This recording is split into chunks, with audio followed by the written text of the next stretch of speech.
Network.com.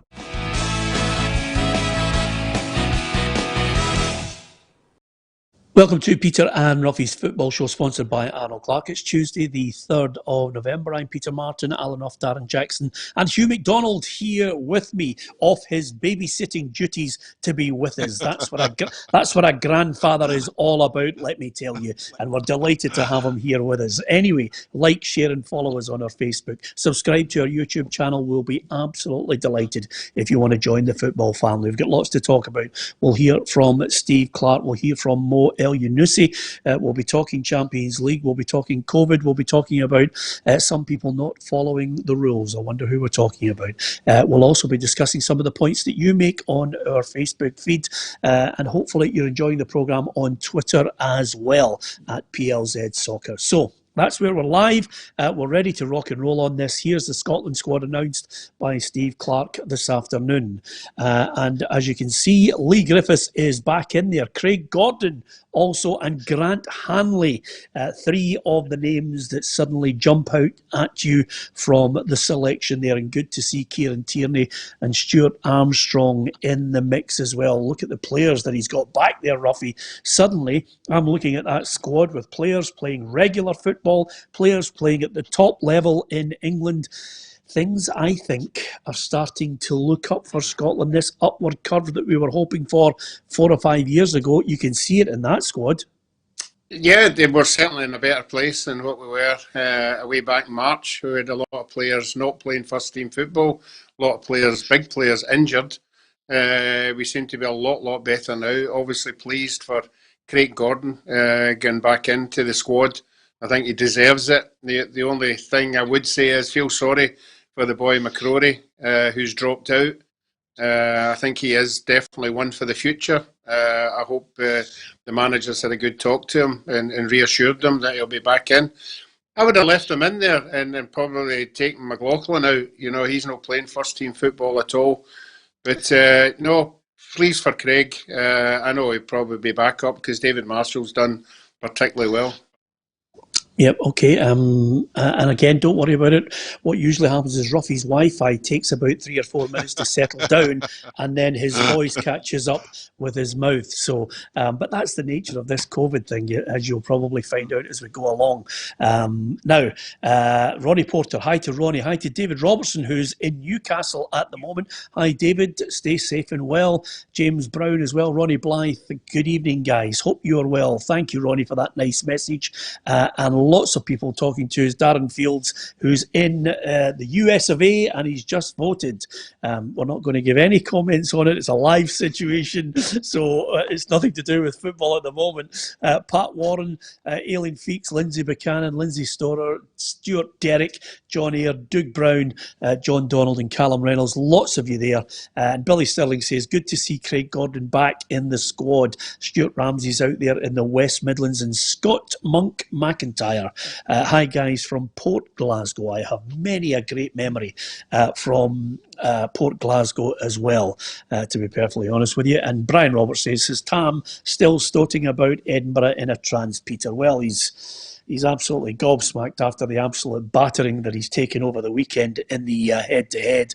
And of course, he's also still hurting from Hibs going out of the Scottish Cup. But that's neither here nor there. We're into the Scotland squad. What about Lee Griffiths back in the squad? Here's what the manager, Steve Clark, makes of him. No, I think when you look at Lee over the years, he's always been a goal scorer. He's a dangerous player in the 18-yard box, the opposition's 18-yard box. I think the goal he scored against Aberdeen a couple of weeks ago in the league, it shows you what he's all about, really. And sometimes you need off the bench, you need a goal, and with Lee in the squad, he could give us that option. Lawrence Shankland in the squad can give us that option. So the more options I've got, the better, and Lee's certainly one of those options. Yeah, I like, I don't know about you, Hugh, I like lucky managers instead of really good managers. and right now, with Griffiths coming back, he hasn't played since Albania in 2018, but suddenly the manager's got a wee bit of luck and he's back the way we wanted him to be. Yeah, it's like Napoleon. Napoleon always was asked what he liked in his favourite generals, and he said they must be lucky. So because there's a lot of that comes about. No matter how good you are, matter, how talented, no matter, how clever he is setting up systems and strategies, particularly as an international manager. You need players to get back fit for big games because you've got no other recourse. You've got to go with the players that you have. Griffiths, for me, is a no-brainer to come back into the squads precisely for really Steve Clarke's kind of frank comments here, Peter. He's already telling us, Griffiths doesn't start in Serbia. He sits on the bench and comes off if we need a goal. Lyndon Dykes, I think, has done more than enough to be the number one striker. And what we call the experiment with Ryan Fraser, I think that was a success, him playing just off as well. I think at most he comes off the bench, but an absolute no-brainer for me.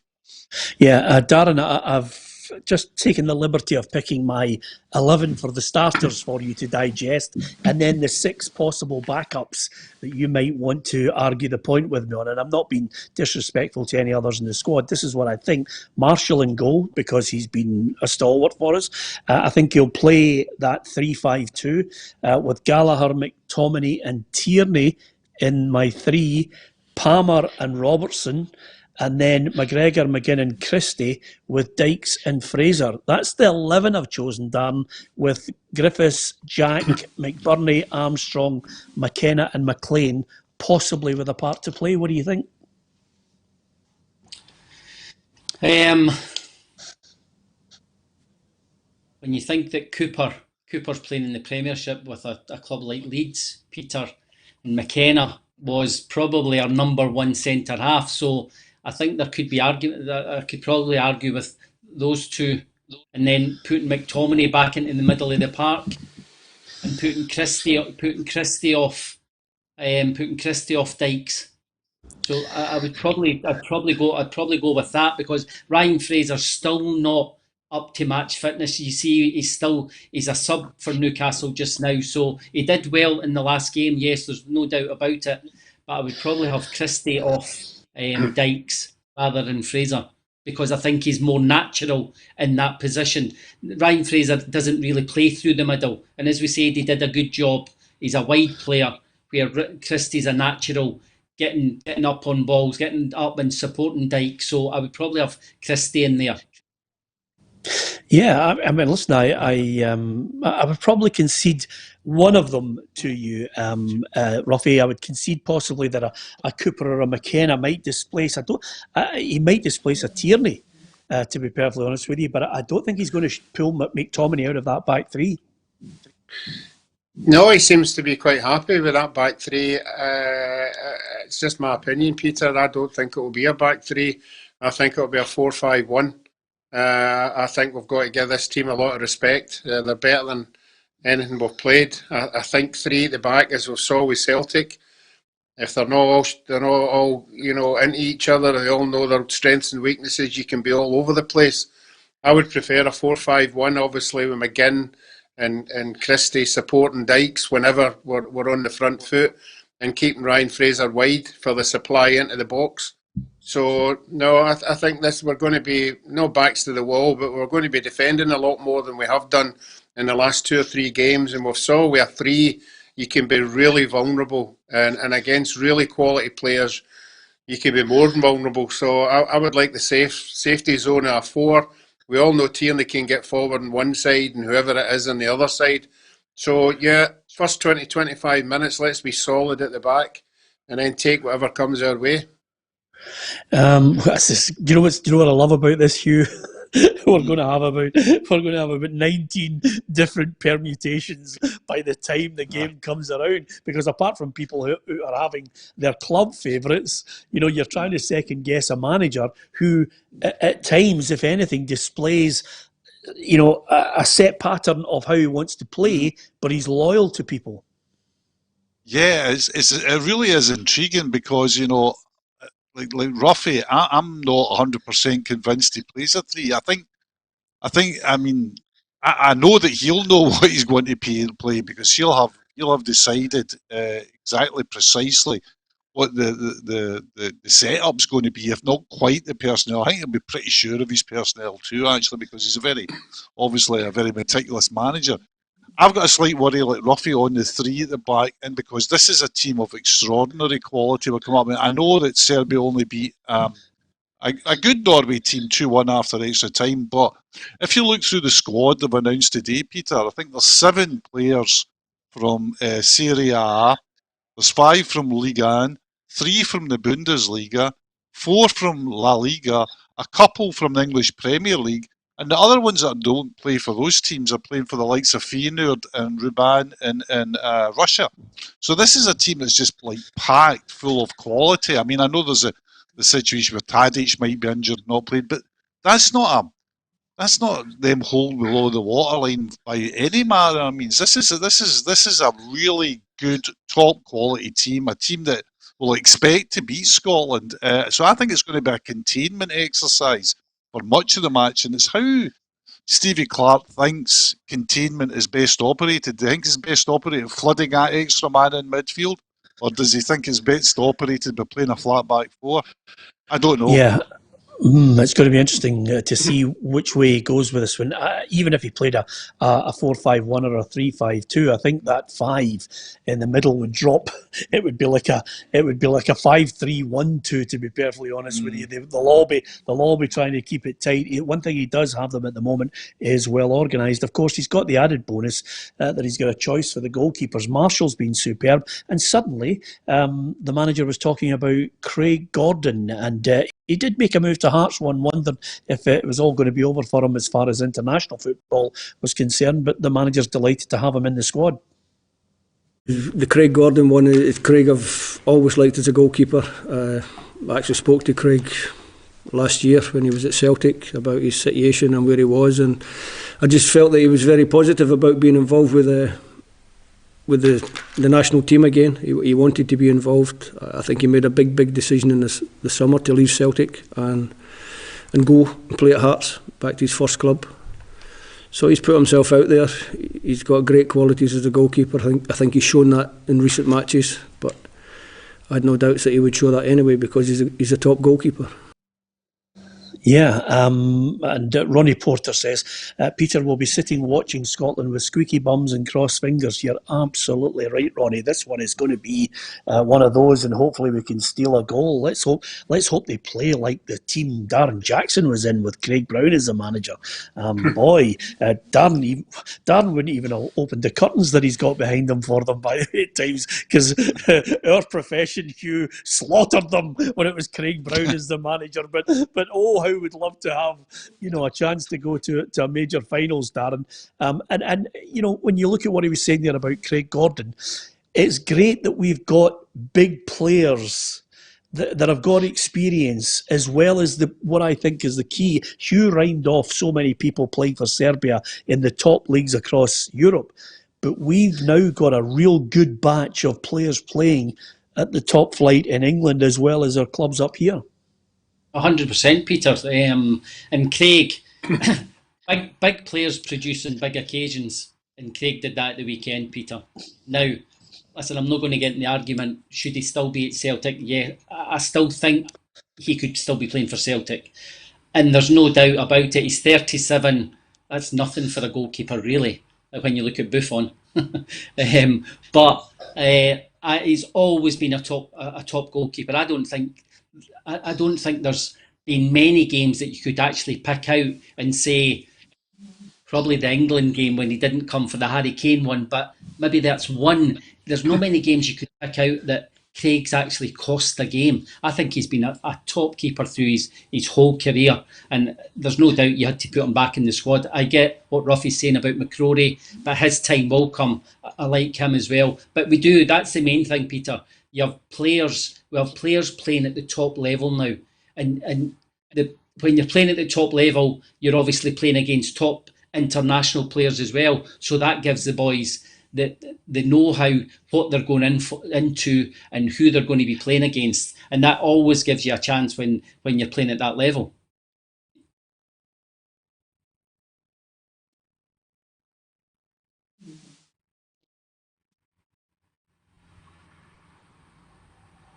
I think it's all gone quiet over there, Roughie. I think that shows you much he thinks of your views. Do you know agree with what I said there, Peter? No. Well, no, but do you know the funny thing is, and here's the joy of it all, and this is why I go sometimes after the programme into a darkened room and thud my head off a wall. In 9 years of anything that could be a catastrophe, if I stop, nobody thinks I'll just continue and answer his point then. Everybody just stops and goes, oh, look, he's frozen. We'll all just stare and watch it. And Roughie's been here 9 years and he would just sit there and go. In fact, the last time I froze, Roughie somehow managed to get the discussion onto Clyde against Partick Thistle. That's how ridiculous it got. But yeah, I agree with your point, Darren, whatever it was that you were making. Can't even remember the question, but nevertheless. Well, it was about Craig. It was just about Craig, big players producing it in big games, and as I say, he did that at the end, and he's never lost anything, Peter. He's never lost his appetite. Even going to Hearts, he's there to get Hearts promotion, and that he's looked at the big picture. Yeah, listen, I agree with you. It's as simple as that. Gary McGurn says, Peter, red card for you. Lost without you, Pete, says David Robertson. And Jimmy Wright says, I think the police have just arrested Peter. Yeah, it's potential. It's not too far away. But anyway, apart from anything else, listen, there are other players. Grant Hanley's back in the side as backup, I would presume, unless somebody's going to tell me differently, Roughie. Andy Considine still in there and good luck to him. If Andrew Considine can rack up, I think 7, 8, 9, 10 caps, I think he'll be a happy boy looking at his career and thinking, wow, that was great. That was great. And a great way to end it as well, just helping out and offering what cover in any way that he can. Tierney, Christie and Armstrong, I think it's a long-winded one, Hugh, but everybody will say, is he going to make the big call with big players like Tierney and Robertson for this one because it's so massive? I think yes, but we've had this argument, ad nauseum for the last 3 or 4 games. I think his decision's really easy if it's a 3-5, if he goes 3-5, whether he goes 3-5-1-1 or 3-5-2. I think the decision's easy. You play Tierney because he's playing as part of a 3 at Arsenal, and you just shove Robertson in front of him. I don't think that's an issue. If he goes for a flat back 4, does he play Tierney at left back and play Robertson as basically what you and I in the old days would have called a left winger, the wide man of 4? I don't see how. I would be hugely surprised if he dropped, but can he drop his captain? But I'd be hugely surprised if Tierney didn't feature. Hugely surprised. Certainly 100% as a 3, and I would say 99% in a 4, Peter. I think the interesting thing is the interest one is how he accommodates them by operating in midfield.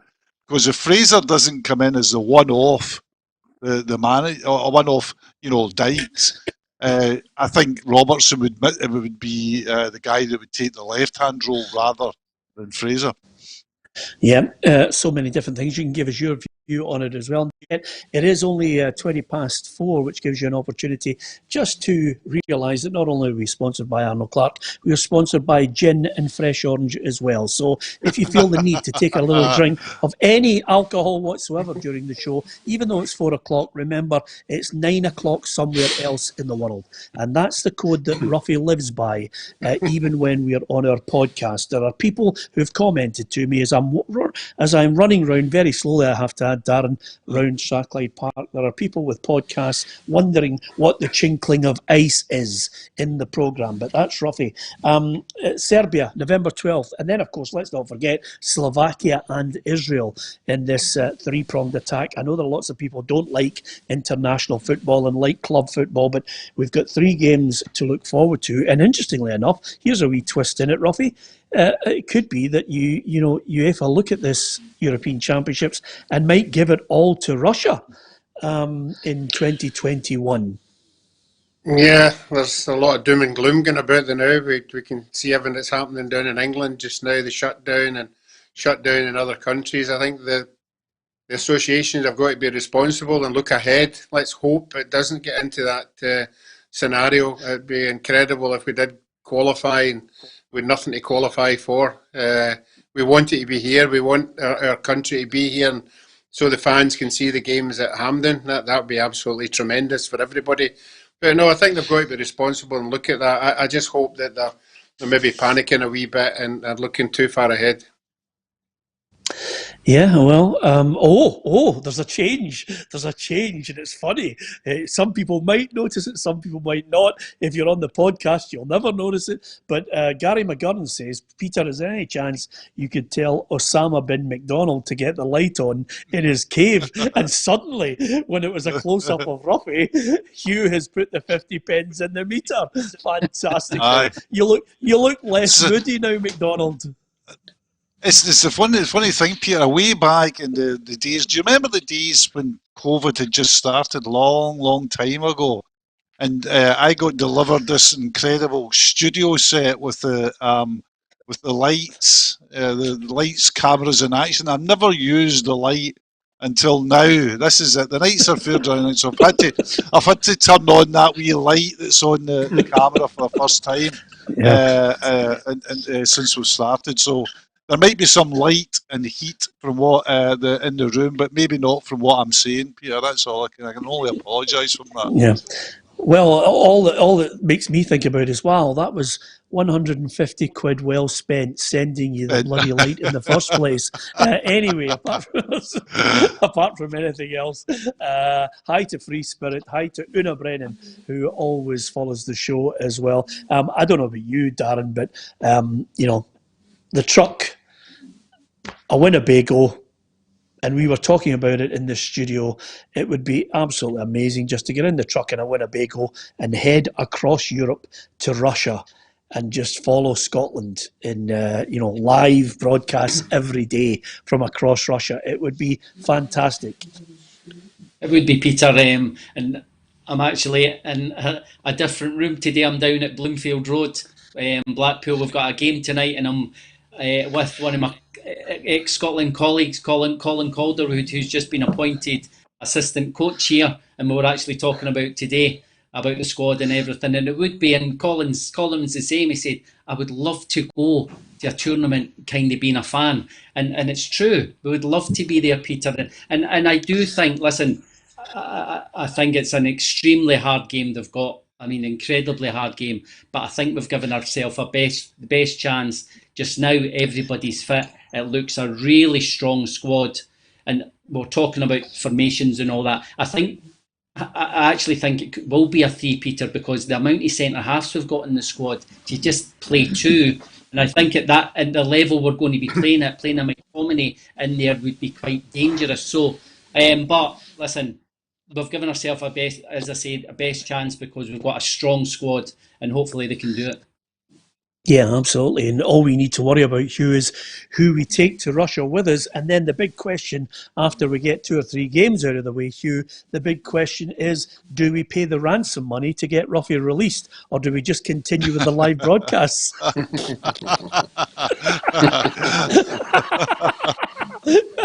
These are questions we're going to have to answer ourselves. Hugh. Questions. Like. Absolutely. I don't think Roughie ever made a Euro Championships anyway, did he? I mean, he always goes on about his 3 World Cups, but he's very silent about the other side of it. Yeah, didn't have time for going in for the wee competitions. Yeah, that's right. Yeah, well, to be fair, apart from Euro '92 and then Euro '96, we weren't really all that good at qualifying for the European Championships in the 70s and 80s. Hugh, to be perfectly honest with you, no, absolutely not. It was a real blight. But then again, it was we had that. People talk about now the 22 year gap, which is really been draining for Scottish football, draining for a generation of Scottish fans. But those of us of my advanced years can remember not, qualifying for what was it, 16 years, 1958 to 1974. So that was a great drought of top class international football for us then. Yeah, we would have made it to one of the European Championships had 3 or 4 players not gone on some kind of drinking spree in Copenhagen. I wonder who was involved in that at the time and which players actually got away with not being in the pay. Yeah, of course. You fortunately what? I fortunately missed the taxi, and I might have been part of the Copenhagen 6 instead of 5. But my good fortune was they didn't wait me to get down from my room to the foyer. So I was very lucky that I missed that taxi. You're always very slow. He's always very slow coming out, Peter. Yeah, absolutely. Listen, by the way, it's amazing how a sliding doors moment can alter your international career, because those 53 caps would soon have disappeared into the background had he been part of that Copenhagen 6. You're silenced, Peter, again, Roughie. No, he's back.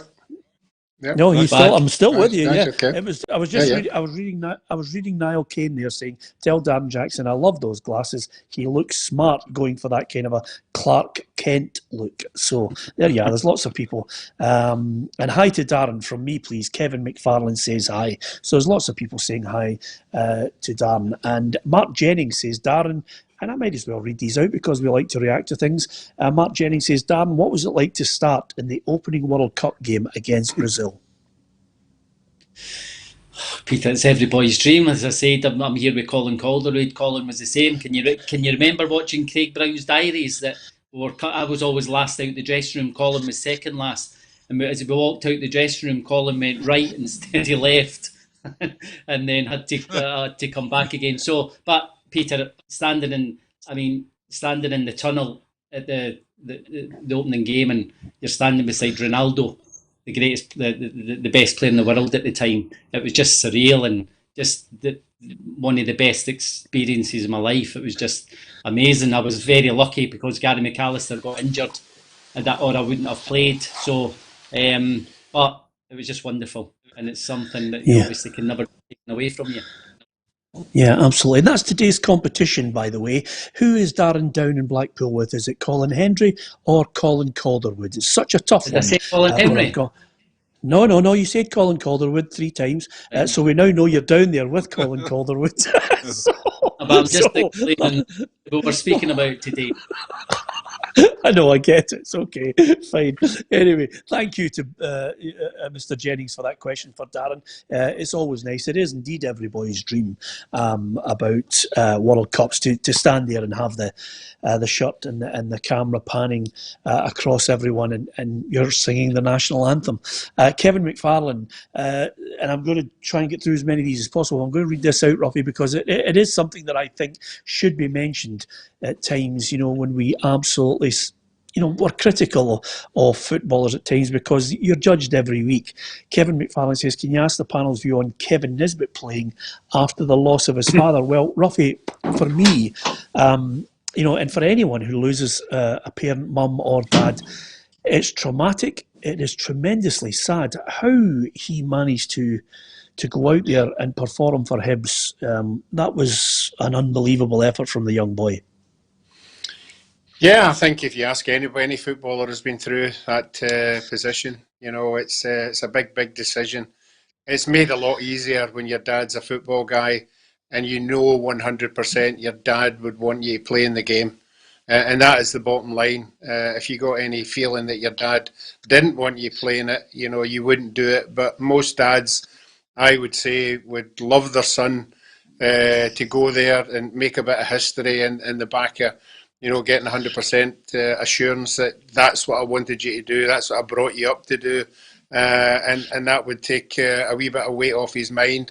The football itself, would also take that off his mind as well. But I think after the game, it would probably sink in and it would be a hard one to deal with. But more so, not losing the game, but your dad. This is the scenario of what's happened to your dad. Yeah, absolutely. And I think everybody on here would obviously send condolences to Kevin for the loss of his father at this time. Brave lad. But semi-final, it didn't quite work out. I'm sure he would have loved to have been in the final there to pay tribute to his dad. But, he will continue to try. And hopefully, I think, and I know a lot of people have mentioned this, hopefully he keeps scoring goals, Hugh. And, his dad will be looking down on him, hoping he gets a Scotland cap in the future, because he's certainly ripping it up as a Hibs player.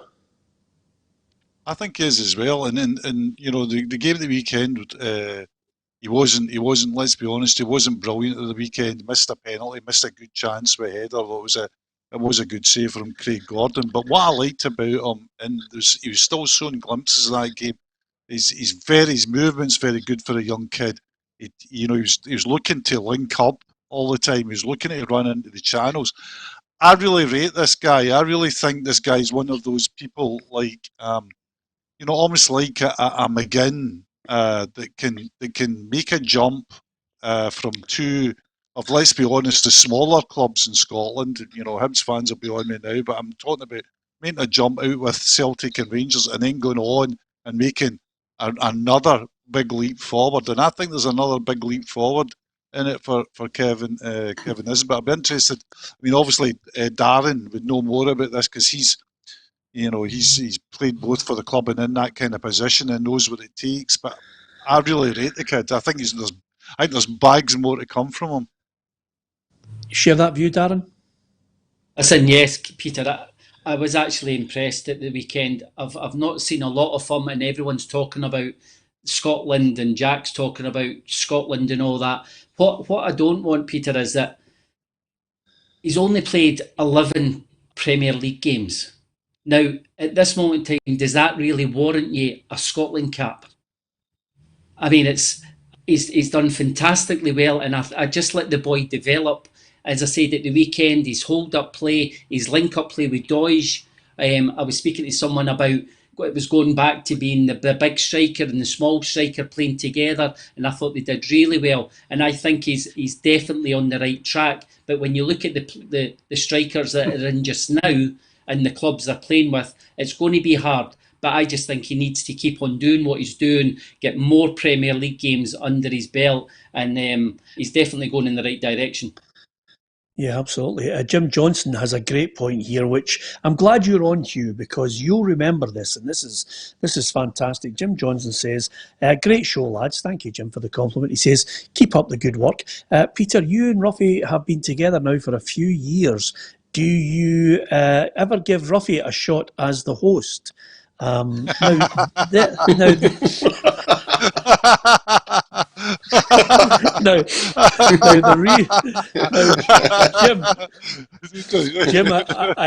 I can say there are some times when we are laughing with Roughie because he's a funny guy. He's a great lad. He's the kindest guy I've ever met in my life. But there are some times on the programme when we are laughing at Roughie, and today is one of those occasions. Yeah, I think Peter was going on to go to tell the story of when. Now's your chance, Roughie. Take over. You have to know your strengths and weaknesses, and certainly presenting a show is not one of my strengths. That is, people do not realise. Peter he did that deliberately. I know. The only reason I say it is because Hugh was there the day, Darren, that I said to Roughie, I'm not going to make it. I had an interview to do in Glasgow, so I've rushed through to do the interview, and I'm coming back, and I just phoned Roughie and I said, Roughie, it's you and Hugh. You need to open the programme well. Hugh MacDonald, I don't know about you, but I remember watching Play Away and Play School and Rainbow, and he was right up there with them, wasn't he?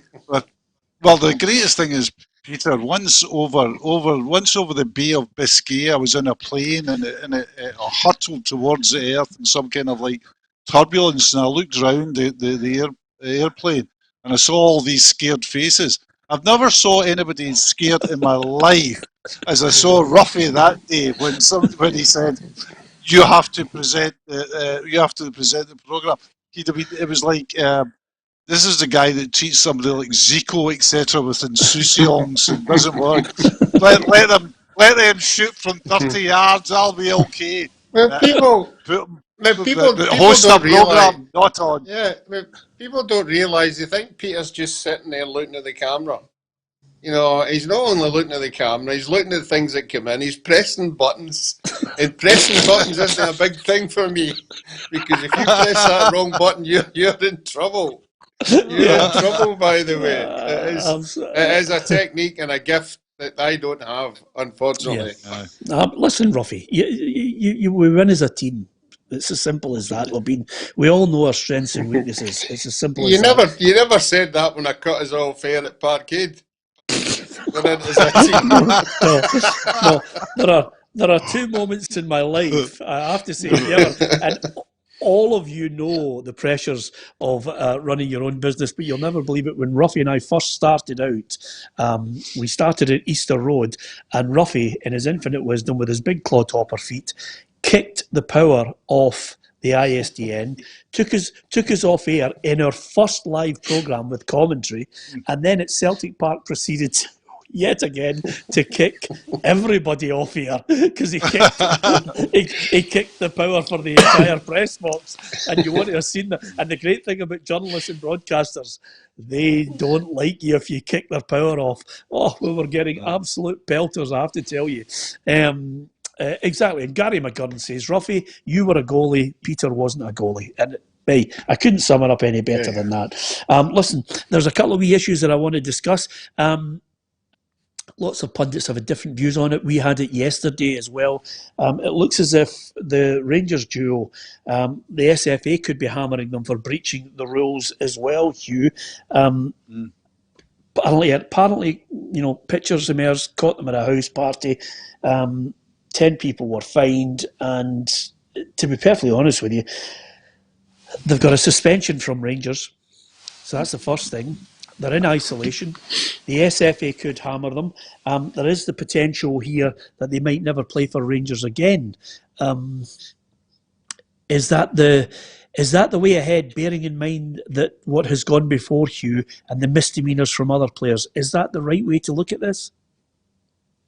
Well, one way to look at it is that they got really lucky because, I mean, could they have turned up at training? If they turned up at training with all the other Rangers players, and you know, if they went to Auchenhowie and trained, that brings every other Rangers player into the situation again. And then you're talking about real difficulties, about bubbles, about games being postponed. They could have had a real awful effect on Rangers' season just if they had decided to turn up at training, just hadn't told anybody. And I don't think it would have been. I think it's reasonable to assume, Peter, it wouldn't be a reason their intention to phone up Steven Gerrard or Gary McAllister and say, by the way, I'm still coming into training, though I was at a wee party in the West End the other night.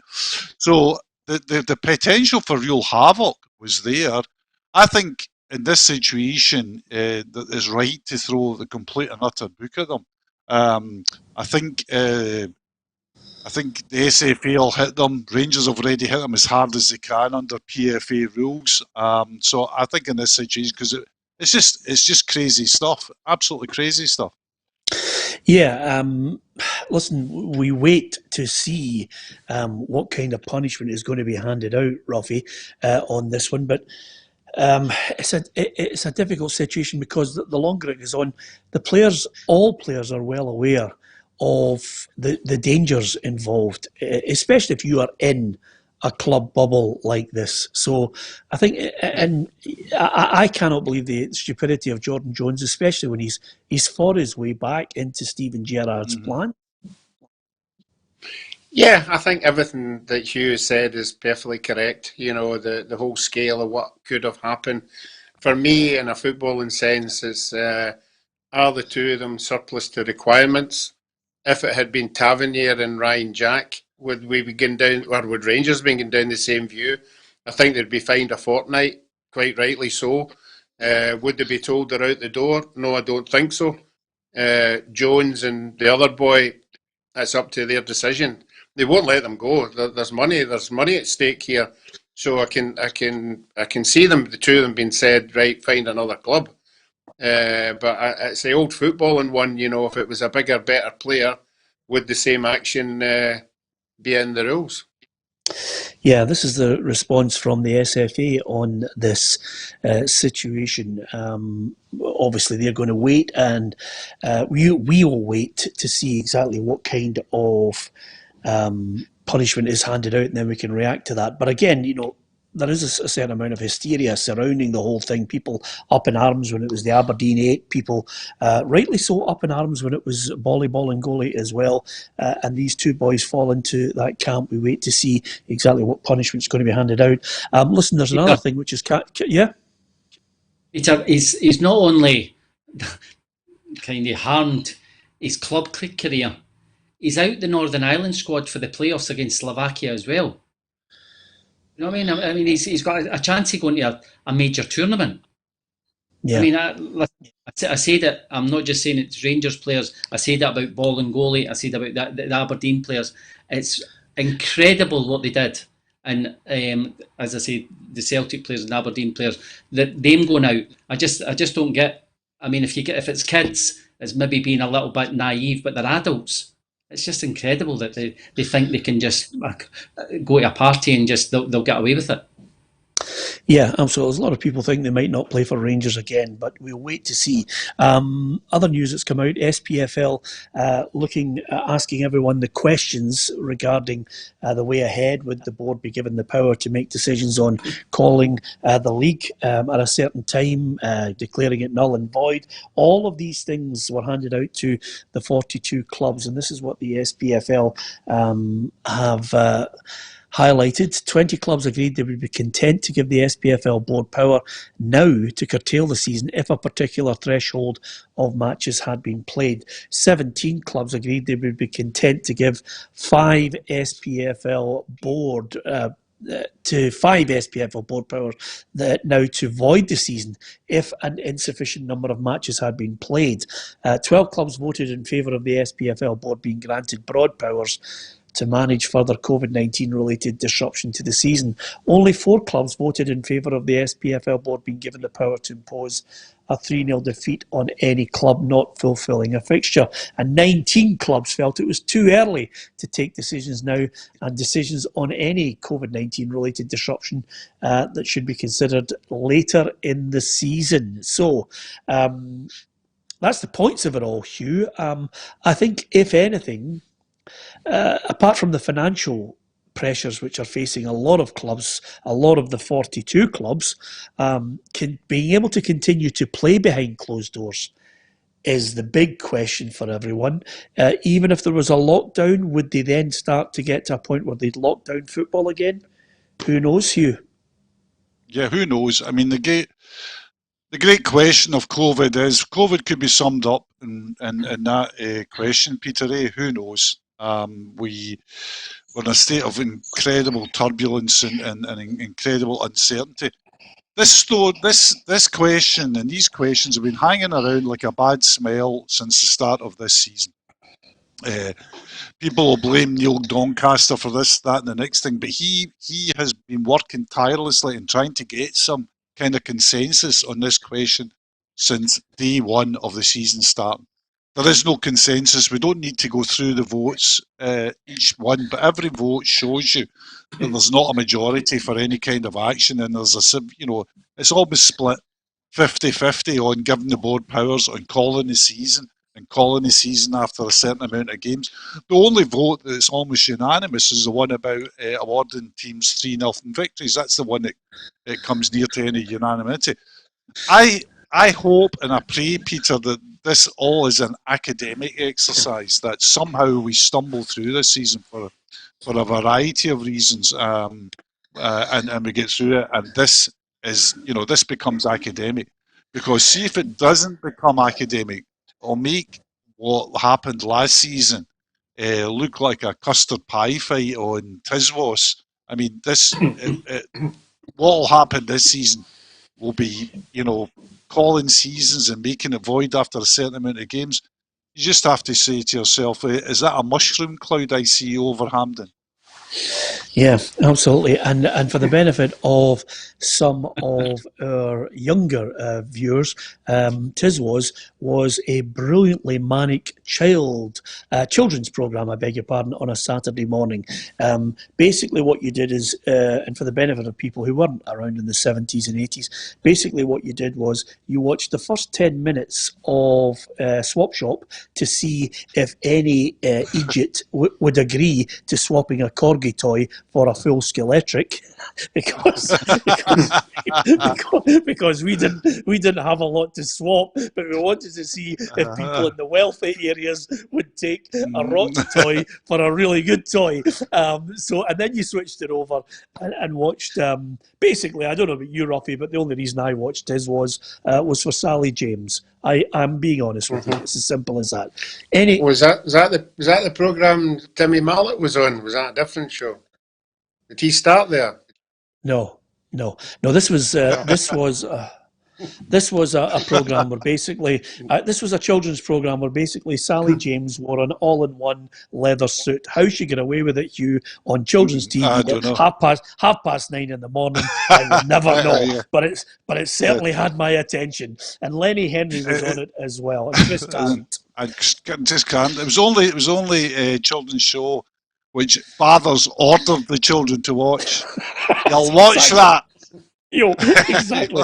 There was no There was actually no script to it, Roughie. If you think this is got a script, there was none in Tiswas. It was mental. Anyway, apart from anything else, as well as talking about that, one man who has been talking, Alistair Houston says Tiswas should have been hosted by Roughie.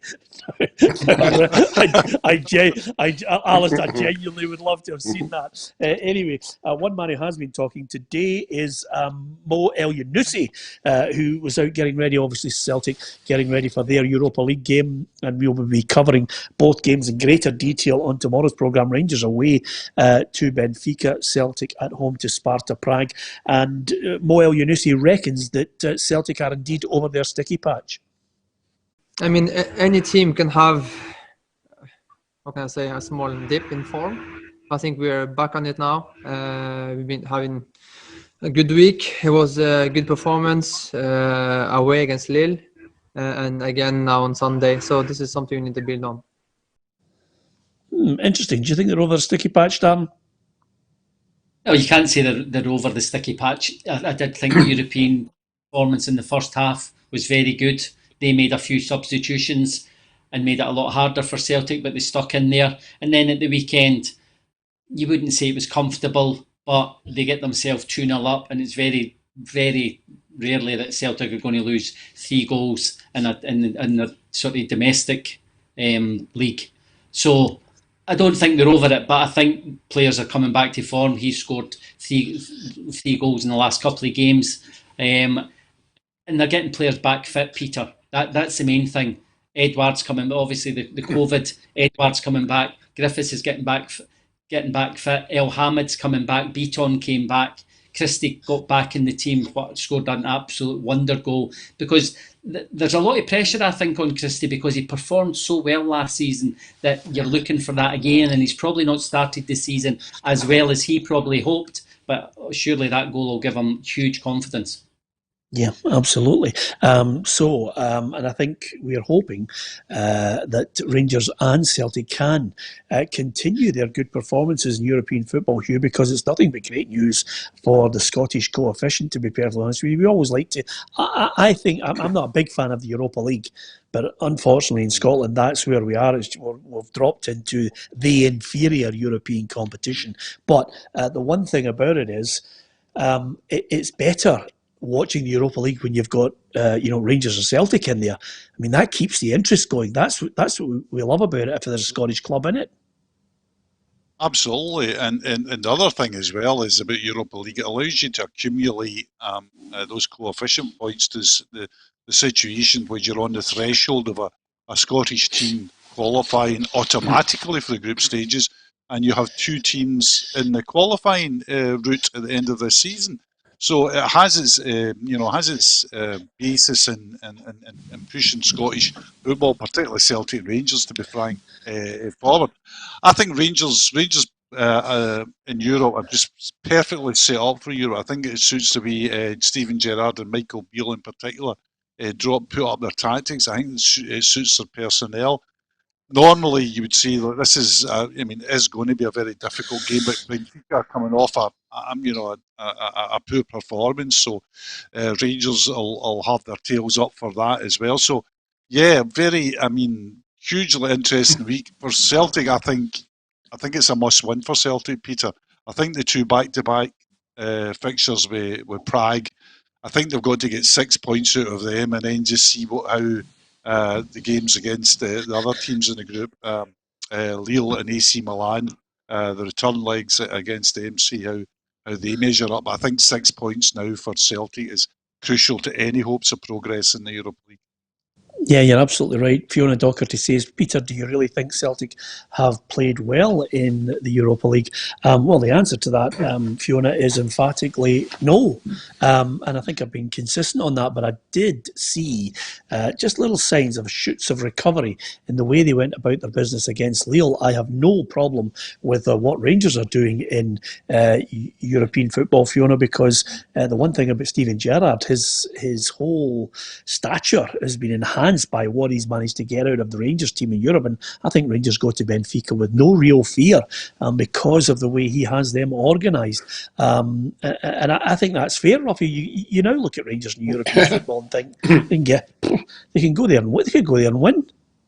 Yeah, and that's what happens when you start winning games and you start having clean sheets, particularly in Europe as well. You go with confidence. You don't go away abroad, and you don't go there going, "Oh, if we could get a draw here, it'd be a good result." I don't think Rangers will be thinking that at all. They'll believe that they can go, and they are a top-class team. Benfica, I see they get beat 2-0 at the weekend, but Rangers will believe that they'll go there with the form they've got in all the other games, that they can come away with something. But Hugh's right. It's a good format, the back-to-back, because if you're out of it, you've got a chance to get back in it, and if you are sitting with 6 points, you've got a chance to consolidate it with at least one win out of the two. So, yeah, let's hope the two of them can get the results that we want them to get. Yeah, Champions League fixtures. Here's what's on offer tonight. If you are in control of your telly, or if you're lucky enough to have two tellies, you can get into another room. Shakhtar Donetsk against Borussia Mönchengladbach, Lokomotiv Moscow, Atletico Madrid, Salzburg against Bayern Munich, Real Madrid against Inter Milan, Man City, Olympiacos, Porto, Marseille, Atalanta against Liverpool, and Midtjylland against Ajax. And Ajax apparently, are really up against it. They've only got 17 players fit in their squad. Oh, my heart goes out to them. 17 players. Come on. I don't know about you, Hugh, but in 1983, Dundee United won the league with 17 players. Ajax, away and give me a break. Yeah, and some of the Dundee United players didn't have two legs at the end of the season either. They were coming on in crutches at the end of the season. Yeah, it's a whole different ball game now. It's huge squads and use this and that. The one that sticks out for me, Peter, you're talking about Granda Daycare, so I have to drag the remote off wee Aaron tonight. I'm babysitting the wee grandson. Because the game that interests me is for a change, is the big game. I'm always the nerd going for you game. But Real Madrid v Inter, because I noticed in the press conference that the pre-match press conference, Zidane was asked openly, without any hedging about, whether he had to win this game or be sacked. And I thought, wow. I said, that's a question. We're just on the cusp of November, and he's just beaten Barcelona, his biggest rivals, away. Okay, he's had two very poor results in the Champions League quality. We know that. I just thought, wow, to use your expression, Peter, wow. Well, not only that, I can imagine even going into the press room and saying that to Martin O'Neill, and then wondering what was the large thud on my head of a baseball bat repeatedly barreled over me. Anyway, yeah, you're absolutely right. But Ajax, 17 players away, and give me peace. And the other great thing about it, Darren, is I don't know if Dave Bowman has ever mentioned to you or taken out his Premier League winners' medal, but he was part of that squad. He played his part, did he not? Did he? Was Oh. he too young? Was he too young? Oh. Was he Yeah. way too young? Yeah. I thought he was maybe. I thought he was old enough to get in that. Was he always? Oh, he was 10 years after it. My apologies. Yeah. Do you know who I mixed him up with? Was it not Graham Payne? Graham Payne. The same colour. I know. I think Graham Payne was part of that squad, but there was only about 16 or 17 Dundee United players who were actually part of it, to win the league. My apologies there. I think Bo will give me pelters for suggesting he's 10 years older than he is. Anyway, talking of people who are getting on a bit, Neil Gray says, Peter, the former Argentinian footballer Diego Maradona is recovering in hospital after suffering from dehydration. Get well soon. This comes days after his 60th birthday. Yes. It's not serious, fingers crossed. We want Diego to get out there and back out again. He's a colourful character. Of course, you played in the team that played against him, Roughie, when he was only 17. We'd actually a tribute to him a couple of days ago. I don't know about you guys, but there are just more and more legends that you're hearing about that are suffering, Roughie. Yeah, well, somebody must have locked his drinks cabinet if he's dehydrated. Because the documentary I saw with him, he liked a drink or two. So let's hope he recovers quickly. Because if he doesn't recover quickly, the last photo I saw him, he'll probably explode. He looked in that documentary. But yeah, larger his life. He's a great guy, a great view, and great. I mean, some of the scenes during the World Cup when he was hanging over the balcony were just priceless. Supporting his country. But no, larger than life, that's what we like. We like them. Love them to bits. Just in case you're looking for Roughie to come and say something nice, a eulogy, don't do not hire him. No sympathy for Diego there from Roughie. And to be perfectly honest with you, no sympathy for Tony Holton. Tony Holton has just said he's had a coke attack. I mean, honestly, is there anybody with just a modicum of sympathy? I know. I'm dehydrated every time I come on here for an hour.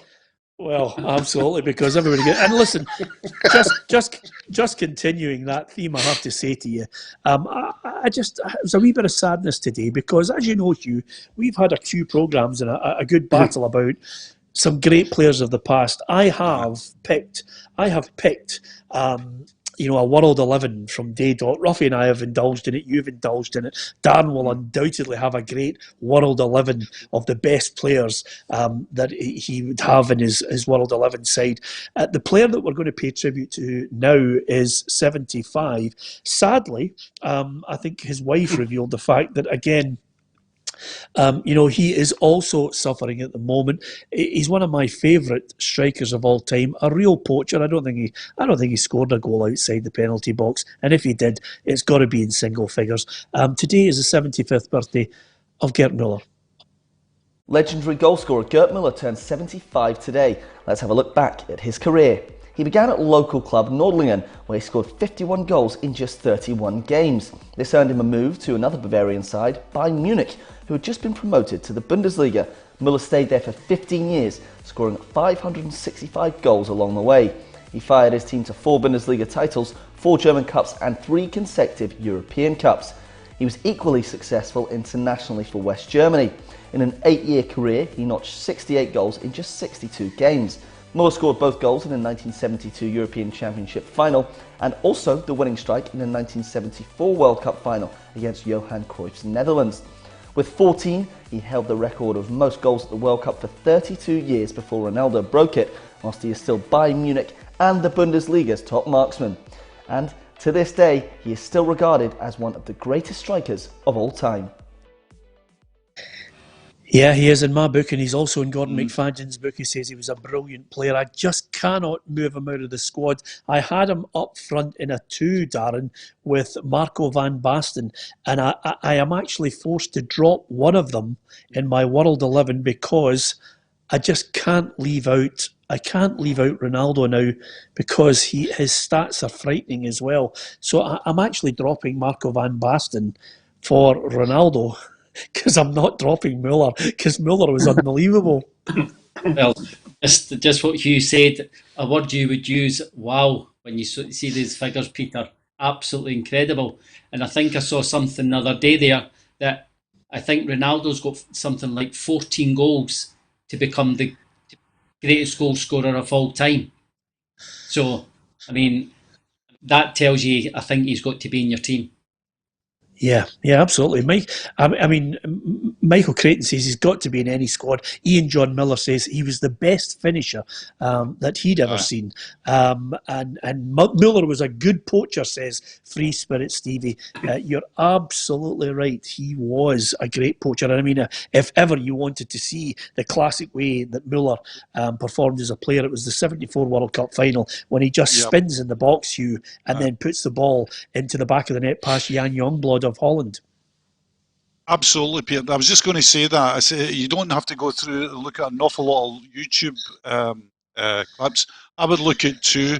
I would look at the goal in the World Cup final, which was so typical of Muller. I would also look at a goal in the 1970 quarter-final against England, where he, inside the box, he just manufactures a way to get a touch on the ball and to put it into the net. He was the kind of guy that as soon as the ball went into the area, you were basically saying, just stop there, we'll take the ball and we'll all just kick off. It saves us bothering about picking the ball out the back of the net. He was just absolutely, it's a cliche saying deadly, but he was just impeccable in the box, just in touch, quickness. A great player, had a very sad life after football as well, Peter. He had to resurrect himself from alcoholism and then has been hit with this long-term illness that we believe is some form of Alzheimer's or dementia. So a sad situation for an all-time hero. Yeah, absolutely. Dementia is what he's suffering from, as his wife has revealed. But listen, a joy.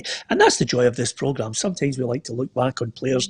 And I'm going to read out John McLachlan, who has indulged in what we're talking about. He says, my favourite player is Patrick Kluivert, says John. I just liked how he played. And my greatest of all time is Johan Cruyff for his influence on the game, says John. Muller was awfully good, though. I liked him on FIFA on PlayStation Classic mode. So, there you are. I don't know about you. I mean, I bought the first 2 or 3 FIFAs, but I don't know about you guys, but I don't get time to sit down and watch FIFA or play any kind of game on a PlayStation or an Xbox. I'd love someone to just give me that. I think does anybody play it with you guys? Do you need 2 or 3 hours to play it? Well, Jacob's got it, Peter, but I never play it. It's just not my thing to go and. I mean, I could go in and his pals come and they love it. I mean, they have tournaments and all that, and it's amazing when you watch it. It just actually looks like the players. I just can't seem to get into it.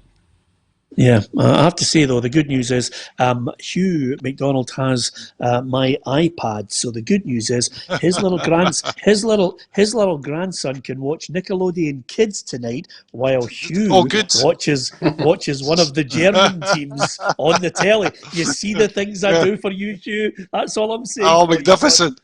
I was just laughing about you asking me if I'd played FIFA, Peter. But I'm of the age. The acme of sophistication for games. I mean, literally, we used to queue up outside Patrick Doyle's house in Cartsbridge Road, Busby, to get a game of his football, which was the push football. Remember, you had the little magnet, the magnet underneath, and you played with a magnet. That's what we thought was sophisticated. And I remember when my son got the FIFA game, my missus then said, you go up and see how long he's on. And I went in and I saw it, and I was blown away. And this is going back more than 25 years. This would be the basic model. And I thought, no wonder he's playing this so much. You can put all these players in. You can choose your stadium. You can choose if it's the floodlights are on, if it's raining or something like that. I'm not into it now, but I think I would have been as a kid. Yeah, Hugh, don't worry about it. You could do that with Subbuteo as well. It was great. You could go and collect the different stuff. You get the floodlights, you can get the stand and everything. And the only downside to having Subbuteo as a kid was my sister, in a very, very packed house, used to run up the stairs and stand on the top of the men and ruin it for me. So the amount of times I have to tell you that Celtic and Rangers players with the Subbuteo had their heads crashed was unbelievable. Anyway, apart from anything else, thanks for that trip down memory lane. Who'd have thought we'd have mentioned Sally James on a football show, but we managed to sneak her into the programme as ever. Great to manage to sneak in Roughie's gin and fresh orange again. You could hear the ice cackling away there, and I have to say that's not too far away for the lot of us. We're going to settle down to some Champions League football. We'll discuss in greater detail the Europa League and hear from Stephen Gerrard and Neil Lennon on tomorrow's programme. All that remains for me to say is, apart from like, share and follow us on Facebook, subscribe to our YouTube channel, and if you want to win yourself a great little collection of prizes, we are about to finish this week our competition with an iPad that I mentioned to Hugh, no less, and also some shirts and some great prints with some of the aforementioned great players. All could be in your possession shortly. You could win all these fantastic prizes by entering our competition. If you like what you see, you can share it with your friends, and you can follow us for all the latest breaking football news. Join the football family at PLZ Soccer on Facebook, and you could win all these fantastic prizes.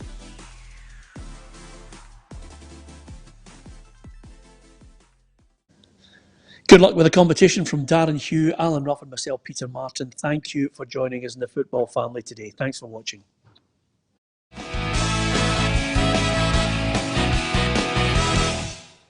Expect the best used car deals guaranteed. Visit Arnold